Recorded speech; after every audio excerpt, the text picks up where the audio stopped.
అందరికీ praise దిలాడండి. 1 year Bible completion అనే పవిత్ర ప్రయాణంలో నాతో కలిసి వస్తున్న అందరికీ సుస్వాగతం. ఈరోజు మన ప్రయాణంలో 131వ రోజైన మే 11వ తేదీ వాక్యాంశాలు ఎస్తేరు 4 నుంచి 6 అధ్యాయాలను ప్రార్థనాపూర్వకంగా మొదలు పెడదాం. మా ప్రియ పరలోకపు తండ్రి, మీ జీవ వాక్యంతో మమ్మల్ని మరొకసారి మీ పాదాల చెంతకు తీసుకొచ్చినందుకు హృదయమార వందనాలు. వినగలిగే చెవి, గ్రహించగలిగే హృదయాన్ని మీరు మాకు అనుగ్రహించండి. మీ సొంత సమయంలో మాపై మీ కృపను చూపిస్తున్న గొప్ప తండ్రి, మీకు వందనాలు. ఈ వాక్య భాగాలు వింటున్న ప్రతి ఒక్కరి హృదయాన్ని మీ సమాధానంతో నింపమని ప్రభువు పేరట ప్రార్థిస్తున్నాను తండ్రి. ఈ వాక్యాంశాలు నిజంగా మీ హృదయాన్ని స్పర్శించినట్లయితే కామెంట్ బాక్స్లో ఆమెను చెప్పడం మర్చిపోకండి. ఎస్తేరు గ్రంథము 4వ అధ్యాయము. జరిగినదంతయు తెలియగానే మొర్దెకై తన బట్టలు చింపుకొని, గోనె పట్టలు వేసుకొని, బూడిద పోసుకొని పట్టణము మధ్యకు బయలువెళ్ళి మహాశోకముతో రోదనము చేసి రాజు గుమ్మము ఎదుటికి వచ్చెను. గోనె కట్టుకొనిన వాడు రాజు గుమ్మమున ప్రవేశింపకూడదన్న ఆజ్ఞ కలదు. రాజు యొక్క ఆజ్ఞయు శాసనమును ఏ సంస్థానమునకు వచ్చెనో అక్కడనున్న యూదులు ఉపవాసముండి మహాదుర్గముతోనూ ఏడ్పుతోనూ రోదనముతోనూ మునిగిన వారైరి. అనేకులు గోనెను బూడిదను వేసుకుని పడి ఉండిరి. ఎస్తేరు యొక్క పనిగత్తెలను, ఆమె దగ్గరనున్న షండులను వచ్చి జరిగిన దాన్ని ఆమెకు తెలియజేయగా, రాణి గొప్ప మనోవిచారము గలదై మొర్దెకై కట్టుకొని ఉన్న గోనె పట్టను తీసివేయమని ఆజ్ఞ ఇచ్చి కట్టించుకొనుటకై అతని వద్దకు వస్త్రములను పంపెను. కానీ అతడు వాటిని తీసుకొనలేదు. అప్పుడు ఎస్తేరు తన్ను కనిపెట్టి ఉండుటకు రాజు నియమించిన షండులలో హతాకు అను ఒకని పిలిచి, అది ఏమైనది, ఎందుకైనది తెలుసుకొనుటకై మొర్దెకై వద్దకు వెళ్ళమని ఆజ్ఞనిచ్చెను. హతాకు రాజు గుమ్మము ఎదుటనున్న పట్టణపు వీధిలో నుండు మొర్దెకై వద్దకు పోగా, మొర్దెకై తనకు సంభవించినదంతయు యూదులను నాశనము చేయుటకు గాను హామాను వారిని బట్టి రాజు ఖజానాకు తూచి ఇచ్చేదనని చెప్పిన సొమ్ము మొత్తము ఇంత అనియును అతనికి తెలిపి, వారిని సంహరించుటకై షూషానులో ఇయ్యబడిన ఆజ్ఞ ప్రతిని ఎస్తేరునకు చూపి తెలుపుమనియు, ఆమె తన జనుల విషయమై రాజును వేడుకొని అతని సముఖమందు విన్నపము చేయుటకై అతని వద్దకు పోవలెననియు చెప్పమని దాన్ని అతనికిచ్చెను. హాతాను వచ్చి మొర్దెకై యొక్క మాటలను ఎస్తేరుతో చెప్పెను.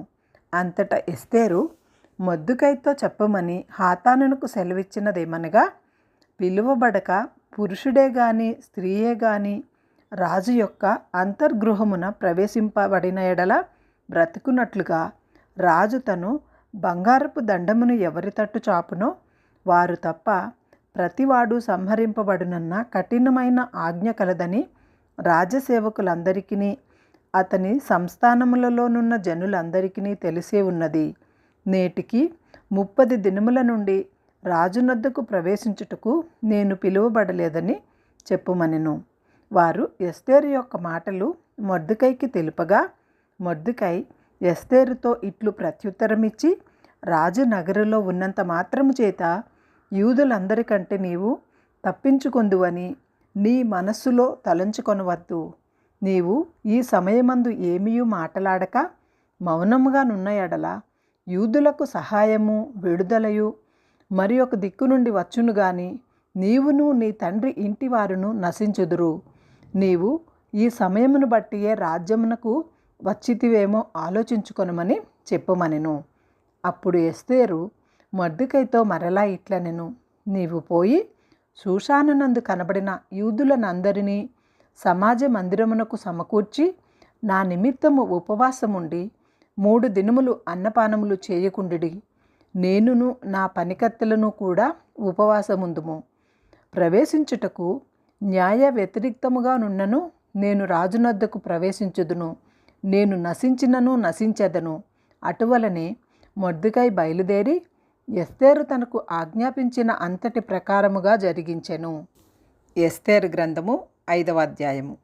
3వ దినమందు ఎస్తేరు రాజభూషణములు ధరించుకొని రాజనగరు యొక్క ఆవరణములో రాజు సన్నిధికి వెళ్ళి నిలిచెను. రాజనగరు ద్వారమునకు ఎదురుగా ఉన్న రాజావరణంలో తన రాజాసనము మీద రాజు కూర్చొని ఉండెను.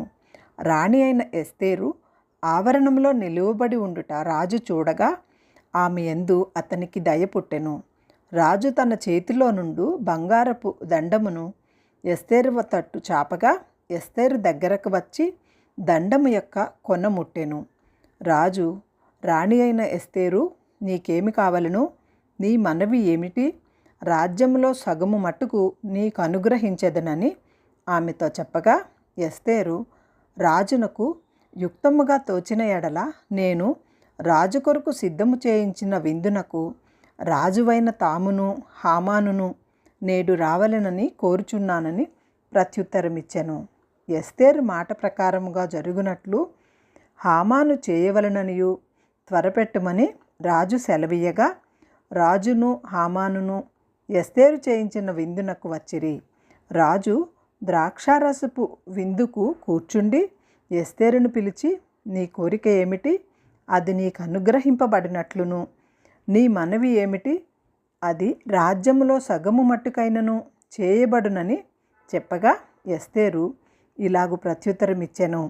రాజువైన తమ దృష్టికి నా ఎడల దయ కలిగి నా మనవి చొప్పునను నా కోరిక చొప్పునను జరిగించుట రాజువైన తమకు అనుకూలమైతే రాజువైన తామును హామానును మీ నిమిత్తము నేను చేయింపబోవు విందునకు రావలెను. రాజువైన తాము చెప్పినట్లు రేపటి దినమున నేను చేయుదును. ఇదే నా మనవియు నా కోరికయు అనెను. ఆ దినమందు హామాను సంతోషించి మనోల్లాసము గలవాడై బయలువెళ్ళి రాజగుమ్మమున నుండు మొర్దెకై తన్ను చూచియు అతడు లేచి నిలువకయు కదలకయు ఉన్నందున మొర్దెకై మీద బహుగా కోపగించెను. అయితే హామాను కోపము అణుచుకొని తన ఇంటికి పోయి తన స్నేహితులను తన భార్య అయిన జెరెషును పిలిపించి తనకు కలిగిన గొప్ప ఐశ్వర్యమును గూర్చియు చాలామంది పిల్లలు తనకు ఉండుటను గూర్చియు రాజు తన్ను గనపరిచి రాజు క్రింద నుండు అధిపతుల మీదను సేవకుల మీదను తన్ను ఎలాగున పెద్దగా చేసెనో దానిని గూర్చియు వారితో మాట్లాడెను. మరియు అతడు రాణి అయిన ఎస్తేరు తాను చేయించిన విందునకు రాజును నన్ను తప్ప మరి ఎవరిని పిలిపించలేదు. రేపటి దినమున కూడా రాజుతో కలిసి విందునకు రమ్మని నాకు సెలవైనదని తెలియజేసెను. అయితే యూదుడైన మొర్దెకై రాజగుమ్మమున కూర్చుని ఉండుట నేను చూచినంత కాలము ఆ పదవి అంతటి వలన నాకు ప్రయోజనమేమీ లేదని అతడు చెప్పగా అతని భార్య అయిన జెరెషును అతని స్నేహితులందరూ 50 మూరల ఎత్తుగల ఒక ఉరికొయ్య చేయించుము. దాని మీద మొర్దెకైని ఉరితీయింపబడినట్లు రేపు నీవు రాజుతో మనవి చేయుము. తరువాత నీవు సంతోషంగా రాజుతో కూడా విందునకు పోదువు అని అతనితో చెప్పిరి.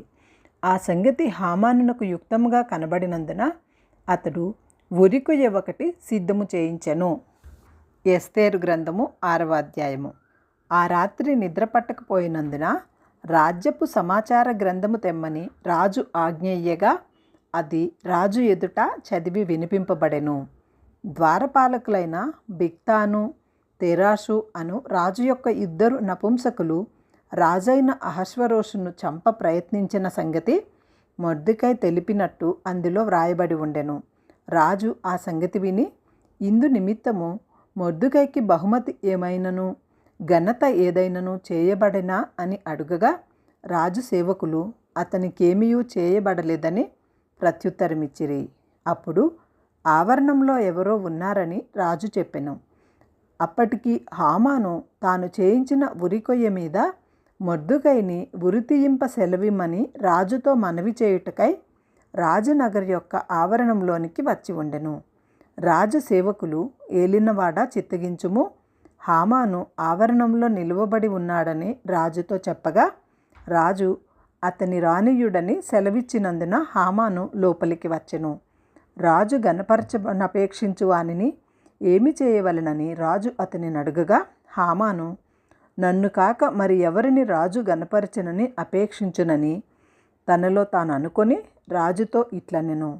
రాజు గణపరచనపేక్షించు వానికి చేయదగినదేమనగా, రాజు ధరించుకొను రాజవస్త్రములను, రాజు ఎక్కు గుర్రమును, రాజు తన తల మీద ఉంచుకొను రాజకిరీటమును ఒకడు తీసుకొని రాగా, గనులైన రాజు యొక్క అధిపతులలో ఒకడు ఆ వస్త్రములను ఆ గుర్రమును పట్టుకొని రాజు గణపరచనపేక్షించు వానికి ఆ వస్త్రములను ధరింపజేసి ఆ గుర్రము మీద అతని ఎక్కించి రాజవీధిలో అతని నడిపించుచు, రాజు గణపరచనపేక్షించు వానికి ఈ ప్రకారముగా చేయదగునని అతని ముందర చాటింపవలెను.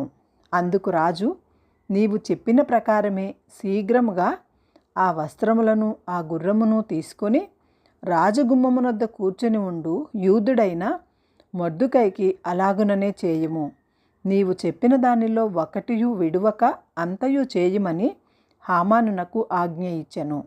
ఆ ప్రకారమే హామాను ఆ వస్త్రములను ఆ గుర్రమును తీసుకొని మొర్దెకైకి ఆ వస్త్రములను ధరింపజేసి ఆ గుర్రము మీద అతని ఎక్కించి రాజవీధిలో అతని నడిపించుచు, రాజు గణపరచనపేక్షించు వానికి ఈ ప్రకారము చేయదగునని అతని ముందర చాటించెను. తరువాత మొర్దెకై రాజగుమ్మమునొద్దకు వచ్చెను. అయితే హామాను తల కప్పుకొని దుర్కించుచు తన ఇంటికి త్వరగా వెళ్ళిపోయెను. హామాను తనకు సంభవించినదంతయు తన భార్య అయిన జెరెషునకు తన స్నేహితులకందరికీ తెలుపగా, అతని వద్దనున్న జ్ఞానులను అతని భార్య అయిన జెరెషును, ఎవని చేత నీకు అధికార నష్టము కలుగుచున్నదో ఆ మొర్దెకై యూదుల వంశపు వాడైన ఎడల అతని మీద నీకు జయము కలుగదు, అతని చేత ఆవశ్యముగా చెడిపోదు అని అతనితో అనిరి. వారు ఇంకా మాటలాడుచుండగా రాజు యొక్క నపుంసకులు వచ్చి ఎస్తేరు చేయించిన విందునకు రమ్మని హామానును త్వరపెట్టిరి.